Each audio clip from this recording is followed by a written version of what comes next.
5 సంవత్సరాల్లో జగన్మోహన్ రెడ్డి గారు చేసిన విధ్వంసం తర్వాత నవ్యాంధ్రప్రదేశ్కు పునాదులు పడుతున్నాయి. చంద్రబాబు నాయుడు గారి పరిపాలనా దక్షతతో అదేవిధంగా రాష్ట్రానికి దేశంలోనే ప్రపంచ స్థాయి పెట్టుబడులు వచ్చే విధానంలో 25% పెట్టుబడులు వచ్చే దాంట్లో నారా లోకేష్ గారి కృషి, ఈ రెండిట్లో కూడా నవ్యాంధ్రప్రదేశ్ నిర్మాణానికి పునాదులు పడుతున్న సమయంలో వైఎస్ఆర్ కాంగ్రెస్ పార్టీ వాళ్ళు ఎక్కడ చూసినా రాష్ట్రంలో ఒక అరాచకం సృష్టించడం, వాళ్ళే ప్రొవోకేట్ చేయడం, ప్రజలను రెచ్చగొట్టడం, తెలుగుదేశం పార్టీ శ్రేణులు దౌర్జన్యం చేశారని చెప్పి ప్రజల్లోకి ఒక దుష్ప్రచారాన్ని తీసుకుపోయే పనిలో పట్టుకున్నారు. మన అంబటి రాంబాబు విషయంలో ఉద్దేశపూర్వకంగా ఆయన చేసిన వ్యాఖ్యలు తెలుగుదేశం పార్టీ శ్రేణులను రెచ్చగొట్టబడ్డాయని చెప్పి స్పష్టంగా చెప్పగలుగుతాం. ఆయన ఉద్దేశపూర్వకంగానే రెచ్చగొట్టి తన మీద దాడి చేయించుకొని ప్రభుత్వాన్ని దుష్ప్రచారం చేసి ప్రభుత్వం మీద దుమ్మెత్తిపోసే ప్రయత్నం చేశారు. ఎన్ని ప్రజలు గమనిస్తూ ఉన్నారు వైఎస్ఆర్ కాంగ్రెస్ పార్టీ ఏ విధంగా ప్రవర్తిస్తూ ఉంది. జగన్మోహన్ రెడ్డి గారి పర్యటనలు చూస్తున్నాం. పరామర్శకు పోయేటప్పుడు 500 కార్లు మందులు మొబిలైజ్ చేసుకొని పోవాల్సిన అవసరం లేదు. ప్రశాంతంగా పోయి నీ బాధ్యతలను పరామర్శించిరా. దానికి ప్రజల్ని ఇబ్బంది పెట్టడం ఎందుకు, ట్రాఫిక్ ఇబ్బందులు పెట్టడం ఎందుకు, ప్రభుత్వాన్ని ఇబ్బంది పెట్టడం ఎందుకు, పోలీసులు వాళ్ళ డ్యూటీ వాళ్ళు చేస్తూ ఉంటే వాళ్ళ మీద విరుచుకుపడడం ఎందుకు? ఇవన్నీ ఒక ఉద్దేశపూర్వక కుట్రగా జరుగుతూ ఉంది రాష్ట్రం మీద. రాష్ట్రానికి పెట్టుబడులు రాకుండా, రాష్ట్రానికి పారిశ్రామికవేత్తలు పెద్ద పెద్ద పెట్టుబడిదారులు రాకుండా, అభివృద్ధి చెందకుండా ఈ రాష్ట్రాన్ని నాశనం చేయాలని ఏకైక లక్ష్యంతో ప్రతిపక్ష పార్టీ ఆ విధంగా దుష్ప్రచారం చేసి మళ్ళీ ప్రభుత్వం అధికారంలోకి మేము వచ్చేస్తాం 3 ఏళ్లలో, అప్పుడు చూస్తాం మీ కథ అని మాట్లాడుతూ ఉన్నారు. అది 5 ఏళ్ళు మీకు అధికారం ఇచ్చారు, మీరేం చేశారో ప్రజలు చూశారు. మళ్ళీ కళ్ళు మూసుకొని తెరిస్తే మళ్ళా 3 ఏళ్ళు అయిపోతుంది, ఇప్పుడు 2 ఏళ్ళు అయిపోయింది, మళ్ళీ మేము వస్తాం, పోలీసుల కథ చెప్తాం, మీ కథ చెప్తామని మాట్లాడుతూ ఉంటారు.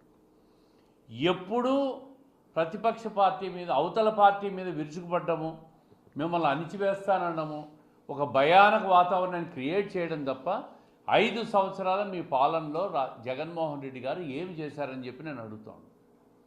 నిన్న పోతిరెడ్డిపాడుకు పోయినారు రాయలసీమ నాయకులంతా. మీరందరూ పోవాల్సింది పోతిరెడ్డిపాడుకు కాదు. జగన్మోహన్ రెడ్డి గారు ముఖ్యమంత్రి అయిన తర్వాత శాంక్షన్ చేసిన రాయలసీమ లిఫ్ట్ ఇరిగేషన్ ప్రాజెక్టు ఆయన హయాంలో అధికారం లేకొచ్చిన 5-6 నెలల్లోనే జీవోలు ఇచ్చి మొదలుపెట్టాడు. 4-5 సంవత్సరాల కాలం ఇస్తే దాన్ని ఎందుకు పూర్తి చేయలేకపోయినారని చెప్పి రాయలసీమ వైఎస్ఆర్ కాంగ్రెస్ పార్టీ వాళ్ళు జగన్మోహన్ రెడ్డి గారిని అడగండి, మీ మాజీ ముఖ్యమంత్రి గారిని అడగండి. అడగాల్సింది మమ్మల్ని కాదు. మీరు తలపెట్టిన ప్రాజెక్టులు 5 సంవత్సరాలు సంపూర్ణ అధికారం ఇస్తే పూర్తి చేయలేక మీరు ఫెయిల్యూర్ అయినారు. ఈరోజు పోతిరెడ్డిపాడు దగ్గరికి పోయి డ్రామాలు ఆడుతూ ఉన్నారు, నీళ్ళ డ్రామాలు, ప్రాంతీయ విద్వేషాలు, తెలంగాణకు ఆంధ్రాకు ముడిపెట్టడం, కృష్ణా జలాల వాటాలో వాళ్ళు ఎక్కువ తీసుకుపోతున్నారని మాట్లాడడం, ఆంధ్ర పట్టించుకోలేదని మాట్లాడడం. ఈరోజు ఒకసారి చూస్తే రాయలసీమలో ఉన్న రిజర్వాయర్లన్నీ కూడా పూర్తిగా నిండి రైతులకు నీళ్ళు ఇచ్చే పరిస్థితిలో ప్రభుత్వం సిద్ధంగా ఉంది. 700 కిలోమీటర్ల హంద్రీనివా ప్రాజెక్టును లైనింగ్ పూర్తి చేసినప్పుడు మీకు కనపడలేదా? 40 టీఎంసీల నీళ్లు 700 కిలోమీటర్ల కుప్పం వరకు తీసుకుపోయిన నీళ్లు మీకు కనపడలేదా? కృష్ణా జలాలు, పోతిరెడ్డిపాడు ఏం చేయని పోయినారు, అక్కడికి ఏమి ధర్నా దీక్షలు చేస్తారు? మీరెందుకు పూర్తి చేయలేకపోయినామని చెప్పి మీరు ముందు సమాధానం చెప్పాలి. 4 సంవత్సరాల్లో నేషనల్ గ్రీన్ ట్రిబ్యునల్ విధించిన స్టేని మీరు ఎత్తించలేకపోయినారు. ఆ రోజు కేంద్ర ప్రభుత్వంతో మీరు మిలాఖతులో ఉన్నారు కదా, సఖ్యతలో ఉన్నారు కదా, మరి ఎందుకు మీరు ఆ నేషనల్ గ్రీన్ ట్రిబ్యునల్లో ఇచ్చిన స్టేను మీరు ఎత్తలేకపోయినారు? అవి ట్రిబ్యునల్ స్టేని తీసేసి ఉంటే ఆ ప్రాజెక్టు ముందుకు పోయేది. ఆ స్టేని తీయలేకపోవడము, సాంకేతిక పరిజ్ఞాన లోపము, అవగాహన లోపము, హడావిడిగా ప్రాజెక్టులను జీవోలు ఇష్యూ చేయడము, ఆ జీవోలు పక్కన వేయడము. కడప జిల్లాలో గండికోట నుంచి 1200 క్యూసెక్కులతో అడిషనల్ లిఫ్ట్ కింద 4600 కోట్లతో హడావిడిగా ప్రారంభించినాం. రాజోలి ప్రాజెక్టు జీవోలు ఇష్యూ చేసినాం. ఇవన్నీ ఈ 5 సంవత్సరాల్లో కడప జిల్లాకు మీరు చేశారా అని అడుగుతూ ఉంటారు. ఈ రాయలసీమ నాయకులు, కడప జిల్లా నాయకులు, వైఎస్ఆర్ కాంగ్రెస్ పార్టీ నాయకులు వీళ్ళందరూ కూడా సమాధానం చెప్పాలి. 5 సంవత్సరాలు మీకు టైం ఇస్తే ఏ ఒక్క ప్రాజెక్టు మీరు ఇచ్చిన జీవోను పూర్తి చేయగలిగినారా అని చెప్పి నేను అడుగుతా ఉన్నాను. రాయలసీమ ఇరిగేషన్ ప్రాజెక్టుల మీద ఈరోజు రాయలసీమ ఈ 2 సంవత్సరాల కాలంలో తెలుగుదేశం ప్రభుత్వం, కూటమి ప్రభుత్వం అధికారంలోకి వచ్చినాక మేము ఏం చేశాం? 43 సంవత్సరాల తెలుగుదేశం పార్టీ ఆవిర్భావం నుంచి దాదాపు 23 సంవత్సరాలు పార్టీ అధికారంలో ఉంది. రాయలసీమకు ఏ నీటిపారుదల ప్రాజెక్టు ఏ ప్రభుత్వ హయాంలో ప్రారంభమైంది, ఎవరు పూర్తి చేశారు, ఎంత ఖజానా నుంచి డబ్బులు నిధులను ఖర్చు పెట్టాము, అటు కాంగ్రెస్ కానీ వైఎస్ఆర్ కాంగ్రెస్ పార్టీ కానీ ఈరోజున్న మా కూటమి ప్రభుత్వం కానీ గణాంకాలతో మీరు ఒక చర్చకు సిద్ధమా అని చెప్పి నేను అడుగుతూ ఉండా. ఒక ఛాలెంజ్ విసురుతూ ఉండా. 2014 నుంచి 19 కాలంలో 12,000 కోట్ల రూపాయలు రాయలసీమ ఇరిగేషన్ ప్రాజెక్టుల మీద మేము ఖర్చు చేశాం. 19 నుంచి 24 మధ్య 5 సంవత్సరాల కాలం ఇస్తే కేవలం వైఎస్ఆర్ కాంగ్రెస్ పార్టీ 2,000 కోట్ల రూపాయలు మాత్రమే ఇరిగేషన్ ప్రాజెక్టుల మీద ఖర్చు చేసింది. దాంట్లో 1000 కోట్లు రాయలసీమ లిఫ్ట్ ఇరిగేషన్ ప్రాజెక్టు మీద మట్టి పనులు తోడేదానికి ఖర్చు పెట్టి 1000 కోట్ల ప్రజాధనాన్ని వృధా చేసి నేషనల్ ట్రిబ్యునల్ నుంచి మొట్టికాయలు వేయించుకొని ఫైన్లు కట్టే పరిస్థితికి వచ్చిందంటే అది ఆ ప్రభుత్వ వైఫల్యమా కాదా అని చెప్పి నేను అడుగుతా ఉన్నా. వాళ్ళు వైఫల్యం చెంది ఈరోజు ప్రాజెక్టులు పూర్తి చేయమని పోతిరెడ్డిపాడుకు పోతే సమాధానం చెప్పాల్సింది మేము కాదు, మీ నాయకుడు జగన్మోహన్ రెడ్డి గారు. ఆయన ఫెయిల్యూర్ను మీరు ప్రశ్నించండి. ఆయన ఇంటి ముందు పోయి దీక్షలు చేయండి.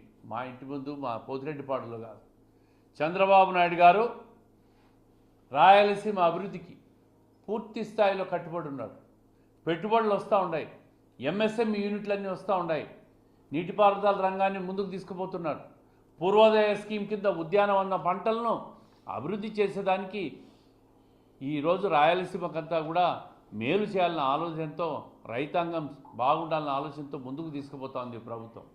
ఇవన్నీ తెలియకుండా, చూడకుండా మీరు ఇష్టం వచ్చినట్లు దీక్షలు చేసుకుంటూ, రాష్ట్రంలో దౌర్జన్యాలు చేసుకుంటూ, మీకు నోటికొచ్చిన భాషలన్నీ వాడుకుంటూ ప్రజలను, తెలుగుదేశం పార్టీ శ్రేణులు రెచ్చగొట్టే ప్రయత్నం చేస్తూ ఉంటారు. ప్రజలు అన్నీ గమనిస్తూ ఉంటారు. మాట్లాడండి. రేపు 11వ తేదీ నుంచి అసెంబ్లీ సమావేశాలు ఉన్నాయి. అసెంబ్లీ సమావేశాల్లో మాట్లాడండి, చర్చకు పోండి. రాయలసీమ లిఫ్ట్ ఇరిగేషన్ మీద ప్రభుత్వ విధానం, ముఖ్యమంత్రి గారు, నీటిపారుదల శాఖ స్పష్టమైన విధానం చెప్తుంది. అసెంబ్లీలోనే స్పష్టత ఇస్తుంది. మీరు అసెంబ్లీకి పోకుండా ఎక్కడో దీక్షలు చేస్తారు. మీకున్న 11 స్థానాలు, రాయలసీమలో 7 స్థానాలు ఉన్నాయి. 7 మంది ఎమ్మెల్యేలు పోండి, పోయి అక్కడ మాట్లాడండి. అక్కడ మాట్లాడకుండా ఎక్కడో దీక్షలు చేసి ప్రజలను ఒక డైవర్ట్ చేసి ప్రాంతీయ విద్వేషాలు సృష్టించి పక్క రాష్ట్రాలకు, మనం అందరం భారతదేశంలో ఉన్నాం, అన్ని రాష్ట్రాలు కలిసిమెలిసి అభివృద్ధి చేసుకునే పరిస్థితి, వాతావరణం ఈరోజు కేంద్ర ప్రభుత్వం కల్పిస్తూ ఉంది.